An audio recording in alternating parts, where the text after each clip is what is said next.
नमस्कार दोस्तों। आज हम उस देश की बात करेंगे इसके बारे में ये कहा जाता है कि यूक्रेन की तरह वह भी किसी देश के हमले का शिकार हो सकता है। उसका नाम है ताइवान, चीन का पड़ोसी देश, आइलैंड कंट्री, द्वीपीय देश। छोटा सा देश है और चीन की नजर उस पर हमेशा रहती है। जो कम्युनिस्ट सरकार चीन की है वह मानती है कि ग्रेटर चाइना की नीति उसकी है, उसके तहत ताइवान आता है, इसलिए वो चीन का हिस्सा है। ताइवान पर हमले की बार बार कोशिश चीन की सरकार या चीन की सेना करती है। और आपको याद हो तो पिछले साल नवंबर में चाइनीज एयरफोर्स के 27 विमान उसके एयर स्पेस में दाखिल हुए थे और ये बार बार होता है। ताइवान अपनी तरफ से पूरी तैयारी करके रखता है और ताइवान ने यह कहा है कि हम हमला नहीं करेंगे, लेकिन हमारे देश पर जब भी हमला होगा तो हम उसका जवाब देंगे। अब सवाल यह है कि ताइवान जैसा छोटा देश चीन जैसे बड़े और ताकतवर देश का कितना जवाब दे सकता है। ताइवान की अपनी तैयारी है, 3 लाख की सेना है और अमेरिका उसकी मदद करता रहता है। अब सवाल ये उठता है कि ताइवान पर चीन का दबदबा क्यों, ताइवान पर चीन की गिद्ध दृष्टि क्यों। बात 1940 में जब गृहयुद्ध चीन में हुआ तो ताइवान और चीन अलग अलग हो गए।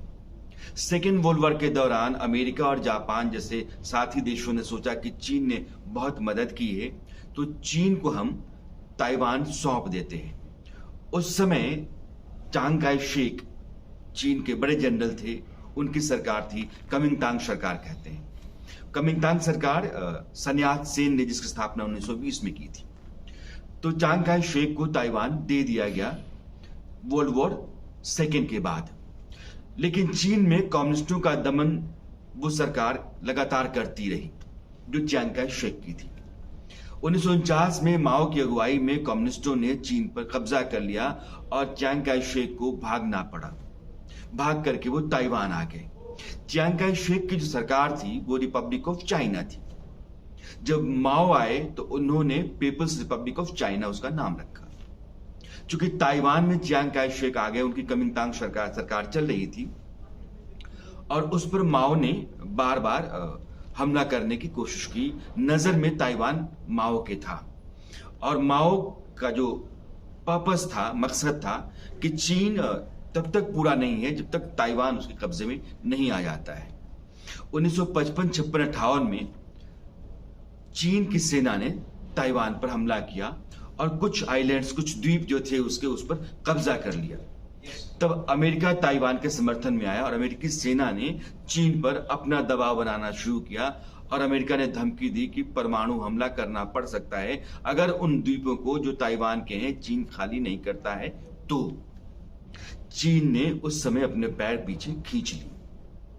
लेकिन एक बार 1996 जब ताइवान में राष्ट्रपति चुनाव हो रहे थे उस दौरान चीन ने मिसाइल टेस्ट करने शुरू किए और स्थिति बहुत ही नाजुक हो गई। ताइवान जैसा देश डरने लगा।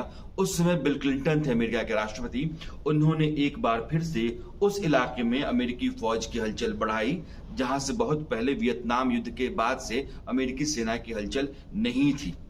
उन्होंने अपनी नौसेना को उधर एक्टिव किया। जो अमेरिकन नेवी है वो आई ताइवान के आसपास, उसने अपनी घेराबंदी मजबूत की।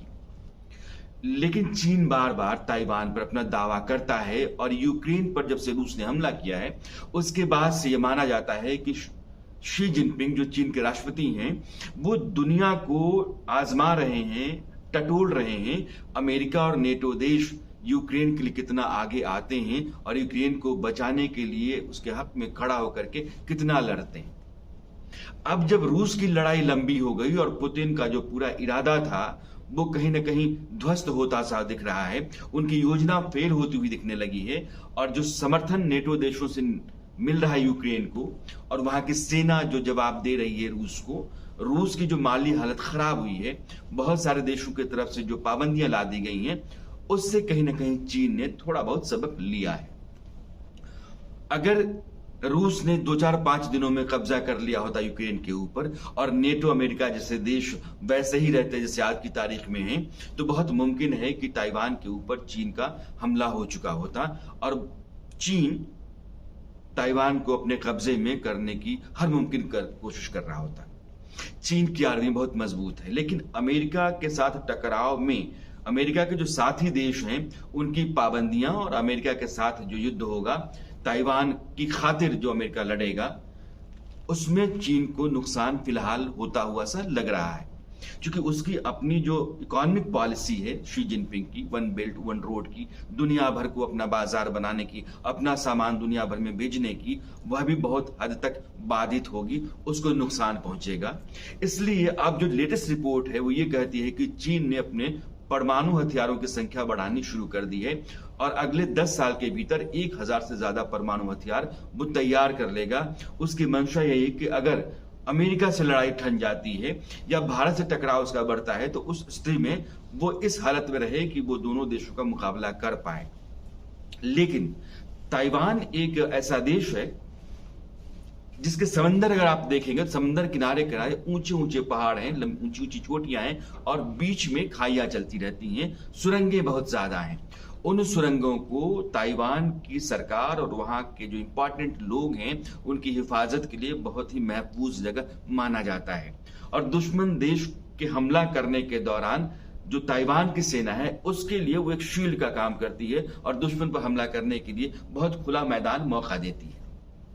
तो ताइवान पे हमला करना इतना आसान है नहीं और उसकी सेना ने हाल के कुछ वर्षों में अमेरिकी और नेटो देश, खास करके ब्रिटेन और अमेरिका ने जिस तरीके से वहां की सेना को ट्रेंड किया है, हथियार दिए हैं, गोला बारूद बेचे हैं, उससे ताइवान की जो सैन्य ताकत है वो बढ़ी है। तो चीन ने रूस को देखने के बाद से बहुत हद तक अपना जो प्लान है उसमें बदलाव किया होगा, लेकिन इरादा नहीं बदला होगा।